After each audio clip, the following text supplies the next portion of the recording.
This is the Infinite Receiving Podcast, helping conscious leaders like you tap into a wealth of abundance across all areas of your life and business.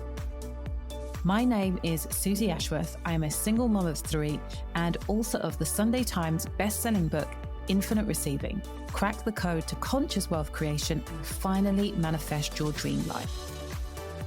On this show, I'll be sharing with you how you can upgrade your identity and your reality to create the life that you have been dreaming of.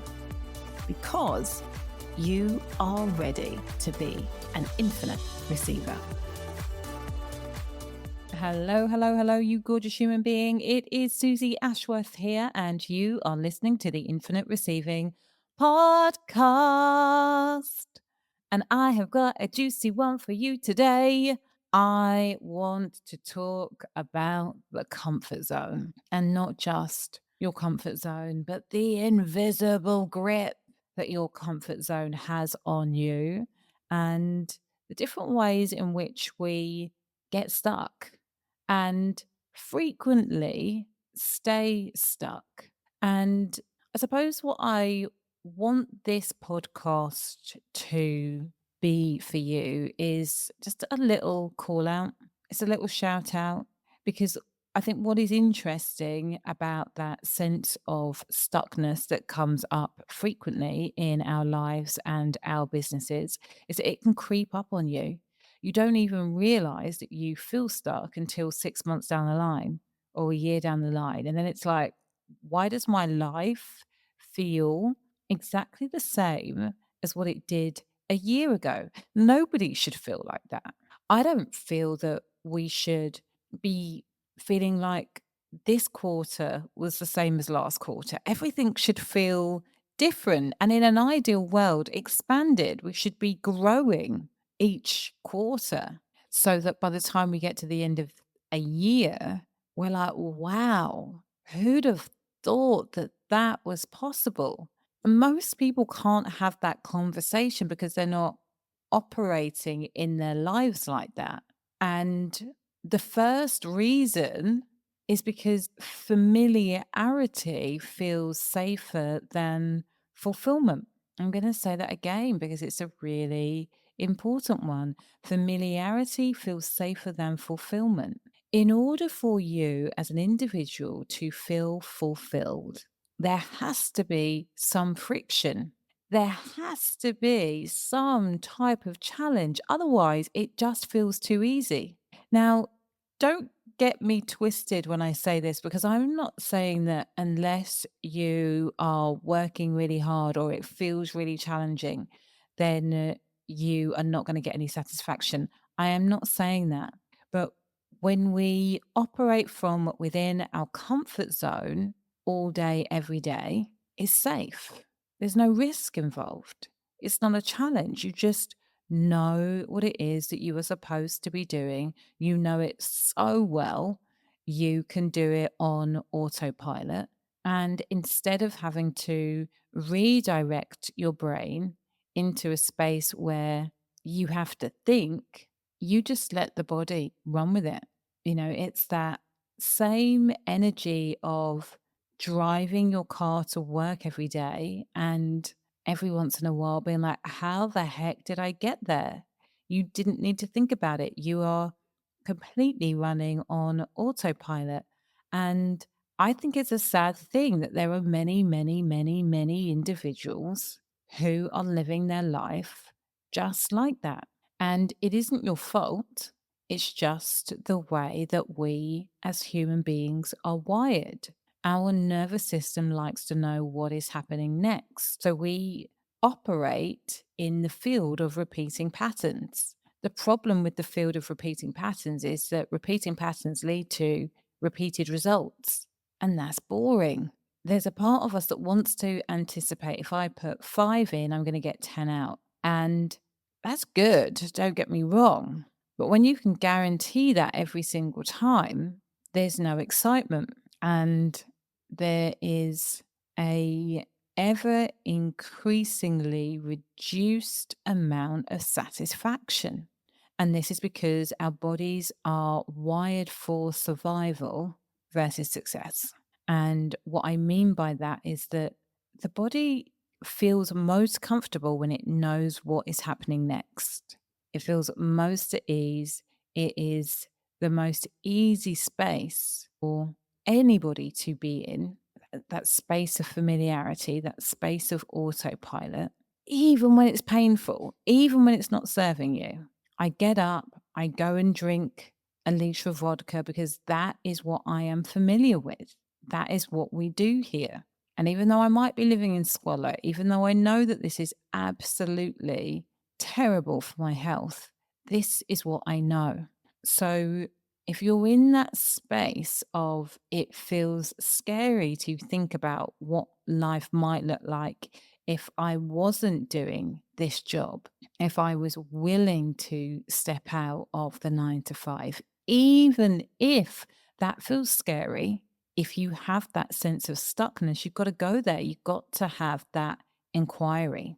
The second reason that people get stuck and stay stuck is because they are not willing to let go of the parts of their identity that are no longer in alignment with where it is that they are going.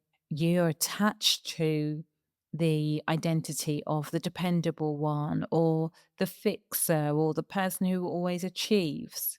The idea that you have to let any of those elements go in order for you to up level just feels completely alien to you. And I get it. There have been times in my life where I've just dived right on in. I'm like, yep, that's the old me. Like, I'm good. Let's go. Let's discover who the new me is. I've definitely had that. And I've also had the complete opposite end of the spectrum where the idea of letting go is petrifying.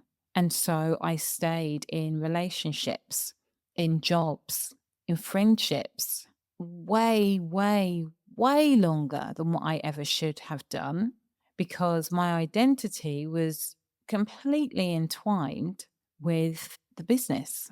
And you are not your business and your business isn't you. And your willingness to separate those things, the willingness to not only or solely be a mother, your willingness to not solely be a sister and really honor yourself and your evolution.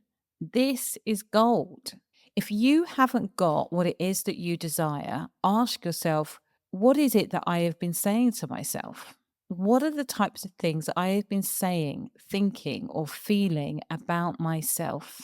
And make a list because I can assure you all of those things that you have been consistently saying to yourself are the reasons that you haven't created the impact that you desire to create. All of those reasons are the reasons that you are not taking action in alignment with your desires right now.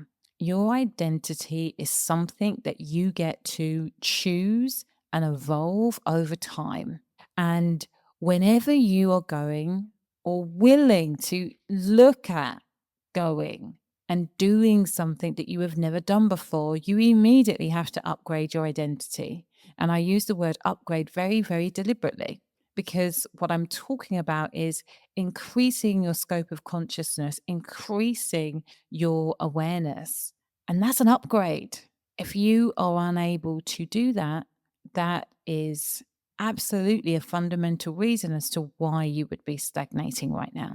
Another reason that people get locked into their current level of success is guilt, fear of outshining the people that they love, the people that they care about, the people that they've come up with. And what I would say here is that this is all about the pillar of greatness.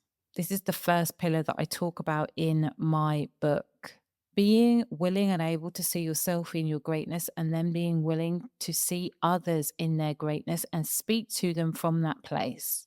Because it is true that no matter how successful you are or are not, there will be people there who feel so uncomfortable with your growth, they will do anything that they can to shut you up.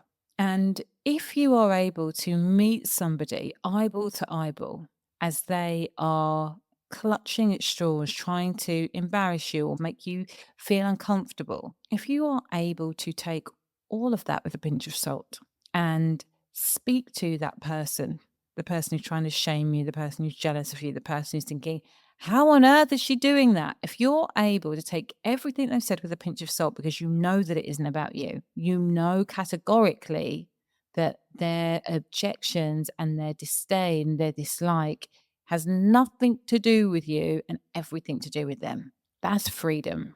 And then the final thing that keeps people spinning their wheels is the desire for certainty. They want a guarantee. If I do this, then I will get that. And it just doesn't work like that. Your certainty and clarity comes from taking action. And the quicker you are willing to take action and move beyond procrastination, the quicker you will gain clarity about what is the next step. And that is a super powerful position to be in. So, we've talked about familiarity, feeling safer than fulfillment.